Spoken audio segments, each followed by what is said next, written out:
Al fin llegamos al uno. ¿Qué es el uno? ¿Es Dios? ¿Es una naturaleza? ¿Es un ente todopoderoso que abarca toda la totalidad de la realidad? Bienvenidos todos a Filosofía Apuntes. Estamos con las Eneadas de Plotino, el libro sexto, y esto quiere decir que es el último libro, y como último libro justamente vamos a hablar sobre el uno. De este fenómeno llamado uno, hemos hablado tanto, ¿no es cierto? Hemos hablado tanto, es una de las cosas más ininteligibles. ¿Será que nunca los seres humanos podremos conocer el uno? Plotino ya ha dicho que mientras más nos acerquemos a la contemplación, cuanto mejor, porque estaremos más cerca de la inteligencia, que es la que contempla al uno. No nos rindamos en la contemplación sobre lo más sublime, y sigamos viendo las características de esto que va más allá de toda intelección. Pareciera ser contradictorio que cuando nosotros decimos, bueno, pero ¿cómo vamos a conocer esto que es ininteligible? ¿Cómo lo vamos a conocer de todas maneras? Bueno, es ahí donde se recurre, bien digo, a la intuición. Vamos a ver entonces, sin más retraso, este último libro, que además es bastante corto, chicos.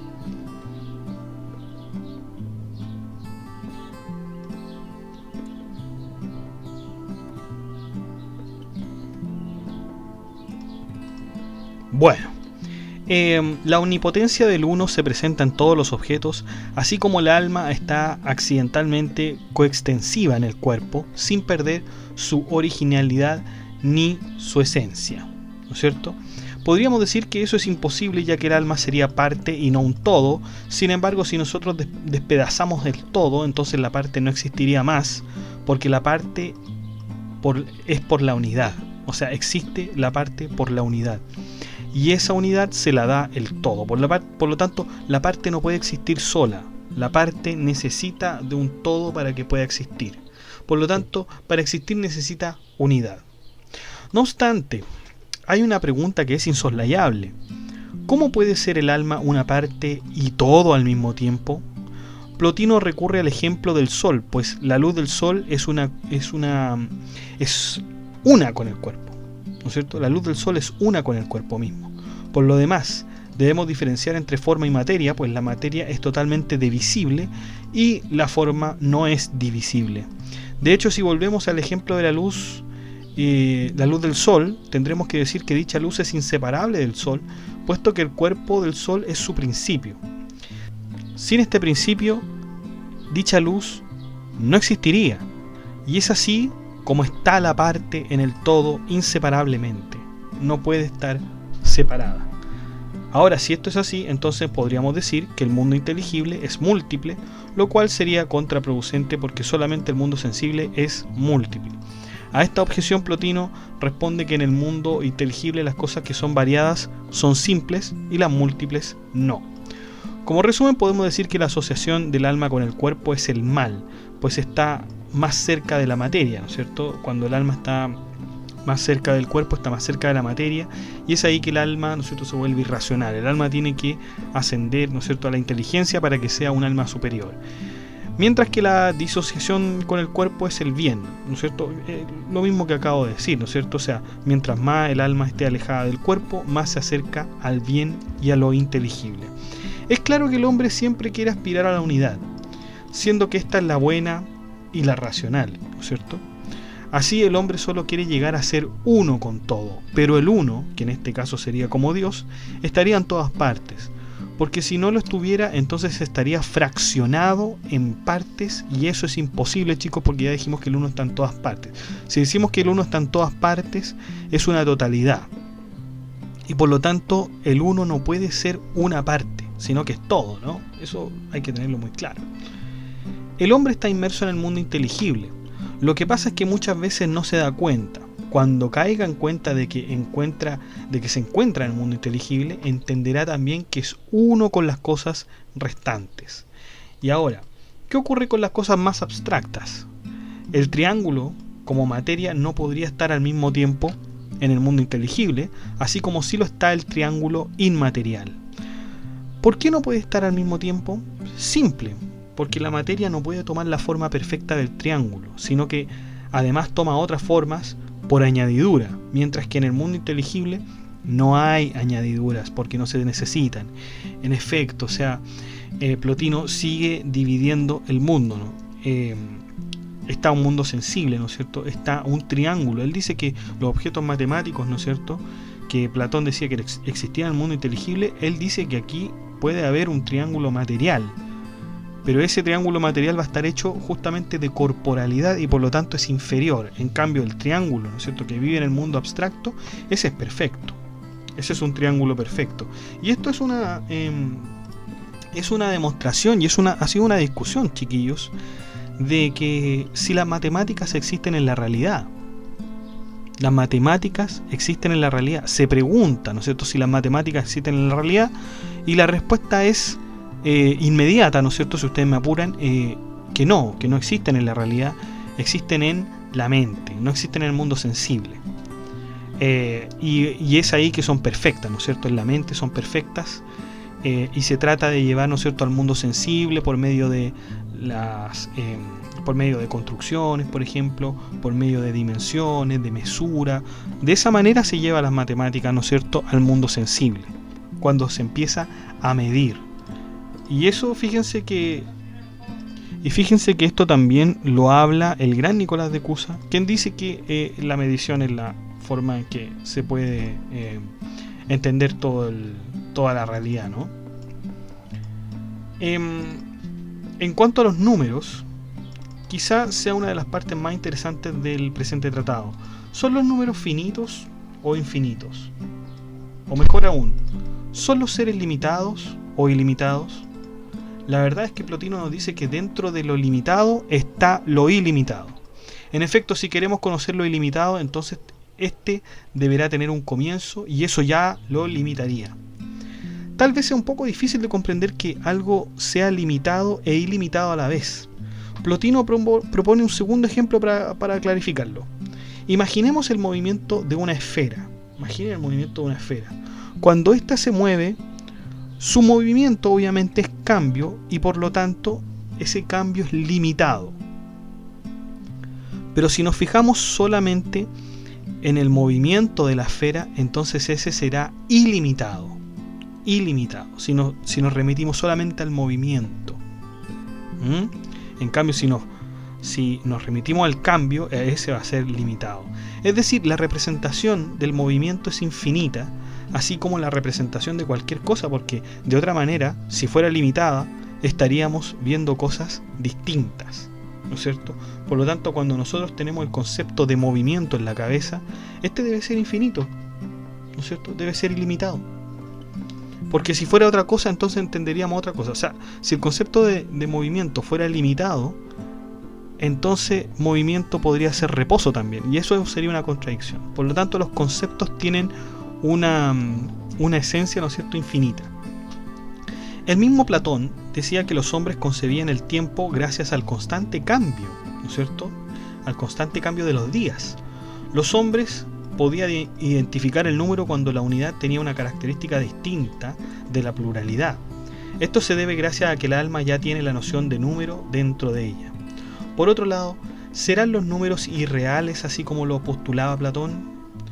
Como seres inteligibles. ¿Será así? ¿Será que las matemáticas son solamente inteligibles? Bueno, no es que sean irreales, dice Plotino, sino que más bien son justamente inteligibles. No es que no existan. De hecho, Plotino nos asegura que la unidad va antes del ser, debido a que si son mezclados, entonces se tendría que acceder a una unidad en sí y unidad de otro, lo cual haría todo infinito y un poco absurdo porque tendríamos dos unidades y la unidad es una sola. El conjunto del número 10 viene después de la decena, pues la decena es la inteligible, ¿no es cierto? Por lo tanto, cuando nosotros podemos contar, ¿no es cierto?, desde el número más menor y decimos 1, antes del número 1 va la unidad. Antes del número 1 va la unidad. Después empezamos a contar 2, pero antes del 2 está el concepto de pluralidad, ¿no es cierto? Eso es lo que está tratando de explicarnos Plotino, ¿no? Entonces tendríamos que posicionar el número de alguna manera, ¿no es cierto? O sea, tenemos la materia, el alma, la inteligencia y después viene el 1, ¿no es cierto? Por lo tanto, el número pertenecería a lo más sublime del mundo inteligible. De esto se puede deducir que si el número es anterior a la inteligencia, entonces también es anterior al ser, pues la unidad es la que da al ser la calidad de ser, porque de otra manera se desparramaría. ¿Por qué acabo de usar este término, chiquillos? Porque justamente la inteligencia, ¿no es cierto?, el alma, la materia son cosas limitadas. Si usted dice, ¿no es cierto?, que el alma, la materia y la inteligencia no tuvieran un límite, entonces se desparramarían, claro, todas se expandirían, ¿no es cierto? Pero la única en realidad que puede expandirse es el 1, es el único que puede expandirse. Y el 1 es un número, el 1 es un número que además está precedido por la unidad, por lo tanto es la unidad máxima, la unidad sublime, ¿no es cierto? Y esta unidad es tan increíble, esta unidad del 1, es tan increíble porque incluso hace que la multiplicidad sea una. Por ejemplo, un ejército de hombres, si bien son muchos, la unidad hace que solo sea una unidad de infantería. Es decir, son uno pero a la vez son varios. Sin embargo, no podrían ser varios si no pertenecen a la unidad. Y eso en cuanto al número, ¿no? Después tenemos, chicos, sobre los dos mundos, lo uno y lo múltiple. El uno, ¿no es cierto?, es el principio de todas las cosas, y la materia es la última procesión de todas las cosas. Las ideas se las debemos al mundo inteligible, pues los sentidos pertenecen al mundo de la naturaleza y la materia. Sin embargo, en los sentidos también pueden estar las ideas en el siguiente respecto. Cuando hablamos del porqué de las cosas, entonces debemos enfocarnos en el mundo inteligible. Y cuando queramos enfocarnos en qué son las cosas, ahí nos dirigimos al mundo sensible. Por lo tanto, el mundo inteligible tiene el porqué de las cosas y el mundo sensible tiene el qué de las cosas. Así vemos que el mundo inteligible tiene mucha más importancia por sobre el mundo sensible, en cuanto al primero tiene la quididad. Quididad, un concepto que vamos a ver más adelante, pero entendamos que la quididad es una esencia de las cosas. Es claro que si el uno es el mundo inteligible, es el bien en sí mismo. Entonces la materia en el mundo sensible es sencillamente el mal. ¿Por qué? Las razones son muy sencillas y muy platónicas, por cierto, ya que es en el mundo inteligible donde se encuentra la perfección y en la materia, ¿no es cierto?, la imperfección. Plotino nos advierte de mezclar las cosas buenas con las voliciones de las cosas malas, ¿no es cierto? La bondad no es lo mismo que el deseo, pero cuando la bondad se convierte en deseo, entonces caeremos en un contrasentido. Para entender esto, deberíamos decir que el bien es deseable por ser bueno y no por ser deseable. ¿Se dan cuenta? El bien es deseable por ser bueno y no por ser deseable.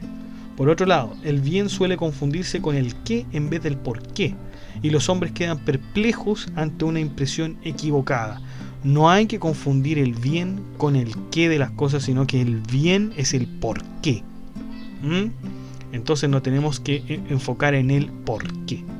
Por lo tanto, todas las cosas son deseables mientras tengan este tipo de bondad. En efecto, siempre queremos las cosas por su calidad y cualidad, mientras estas dos signifiquen un bien a favor nuestro y en algunos casos también para los demás. El bien no tiene ninguna forma, y entiéndase no forma en el sentido aristotélico, porque en realidad no necesita tener una forma. Si la tuviera, esta solo la bajaría de categoría a la inteligencia. Así que comprendemos el concepto de uno con el bien, pues es la última categoría que el alma puede alcanzar. No puede existir nada más allá del bien, por lo tanto no hay nada más allá del uno.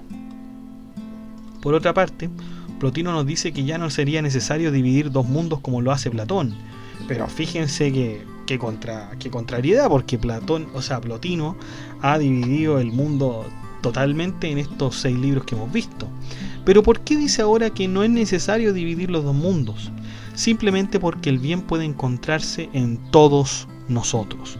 No es necesario separar la inteligencia, porque la inteligencia vive en nuestro interior, así como también se encuentra el bien, ¿no es cierto? Así como también se encuentra el bien. Aunque para este análisis seguiremos tomando los conceptos de mundo inteligible y mundo sensible, con la única intención de hacerlas referencias. Por otro lado, bien podríamos decir que la inteligencia al estar en el mundo inteligible, sin embargo, no por esto podríamos decir que no se altera. De hecho sí lo hace, porque para pensarse a sí mismo, al menos uno se tendría que alterar, se tendría que mover. Por lo tanto, fíjense cómo Plotino, ¿no es cierto?, es tan flexible también.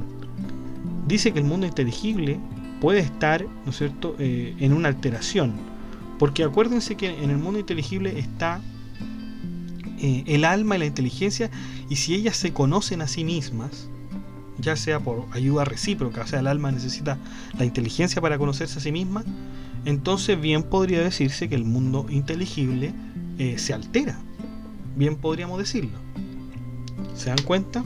Entonces Plotino no es tan rígido, como si lo fue el mundo, ¿no es cierto?, como si lo fue Platón con el mundo sensible e inteligible. ¿Y qué nos habla sobre Plotino sobre la voluntad del uno? Lo voluntario no puede darse sin el conocimiento del contexto de la situación que se está llevando a cabo. Por lo tanto, el albedrío también sería una cuestión de voluntad, y por consiguiente los locos y los que no están en su sano juicio no hacen las cosas voluntariamente. Necesitan razón para hacer las cosas voluntariamente. En efecto, en estos hombres irascibles no hay voluntad, puesto que se dejan llevar por las afecciones. ¿Cómo podríamos hablar de voluntad si para esto se necesita libertad? En consecuencia, si la razón, puesto que la voluntad debe ser llevada a través de esta, es la que nos hace tener voluntad, entonces esta misma voluntad se encuentra en la inteligencia, chicos. Y aquí terminamos el libro sexto de Plotino. Este es el último libro, que paradójicamente es el primero en relación al orden creado por Plotino. Al final vemos una conclusión definitiva al uno y a la división de los mundos creados por Platón. El uno entonces sería este ser, digámoslo de una forma para tener alguna referencia, que es indescriptible y que por lo tanto no podemos añadir ningún atributo. En mi opinión, esta característica de Dios me parece mucho más lógica que cualquier otra explicación sobre Dios. Este sería el Dios de la lógica y no del misticismo, aunque todos dicen, ¿no es cierto?, que esta teoría de Plotino es bastante mística. Es bastante mística porque cuando se tiene que hablar del uno tiene que guardar silencio. Pero el tema es que hay algo ahí. O sea, aparte de ser místico, o sea, que tengo que guardar silencio, yo sé que hay algo ahí. Entonces ahí entra a jugar, ¿no es cierto?, la intuición. En efecto, el uno ahora puede entenderse de cualquier forma en cuanto, o sea, tiene una forma taxativa, ¿no es cierto?, el uno, que está descrita por Plotino, pero usted podría pensar que justamente el uno, para usted, no sé, el Dios cristiano, el Dios judío, etc. Por lo tanto, ahí está, todos creemos en un uno. De alguna manera todos creemos en un uno, todos creemos que hay un principio. Se tiene muy en cuenta esto de que el mundo no fue infinito, sino que el mundo empezó a ser y hay un punto en donde empezó a ser. Bueno, chicos, nos despedimos del gran Plotino para pasar a uno de los santos más grandes de la antigüedad.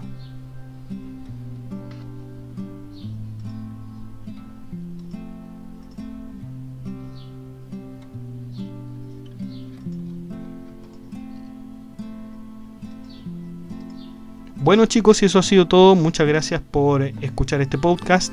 Den like, comenten, suscríbanse, compartan, accedan al blog que está en la descripción del video. Que estén muy bien. Chao.